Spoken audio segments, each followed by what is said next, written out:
Rappelez-vous aussi la phrase que Jésus avait dit aux pharisiens à propos de la femme adultère. Il avait dit que celui qui est sans péché jette la première pierre. Alors, vous le savez. Mais est-ce que vous considérez un petit peu que ces paroles que Jésus a dites, celui qui est sans péché jette la première pierre, ne sont pas dans la Torah? Ne sont pas. Les Juifs auraient pu très bien dire, maître, Rabbi, ce que tu dis peut être vrai, mais n'est pas dans la Torah. Ils ne l'ont pas dit. Ils ne l'ont pas dit. Ils ont su certainement intérieurement. D'ailleurs, ils sont partis, totalement tout confus.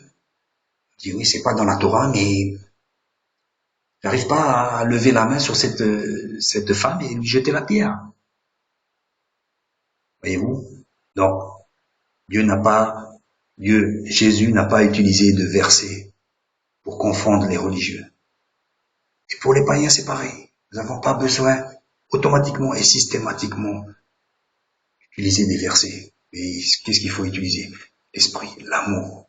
L'amour est plus grand que tout, est plus grand que les prophéties. L'amour est plus grand que tout. Les versets, bien souvent, on tue les gens. On les tue. Ah, elle a dit ça, tac. C'est pas bon. On n'est pas là pour tuer les gens. J'ai connu une personne aussi comme ça.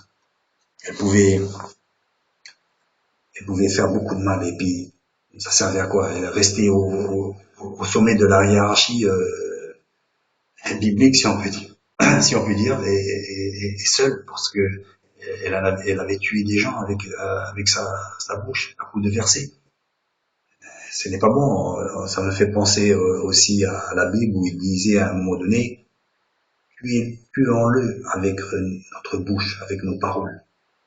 Depuis l'Antiquité, on sait très bien le pouvoir de la bouche, de la parole.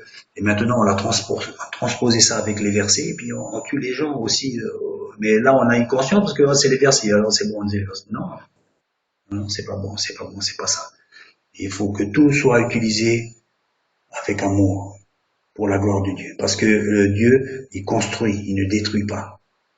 La parole de Dieu n'est pas là pour détruire ou pour faire une confrontation entre nous. Mon frère, tu as une autre interprétation? Ah, Dieu, fais comme tu veux, on est toujours frères. Nous ne nous disputons pas avec ces choses-là.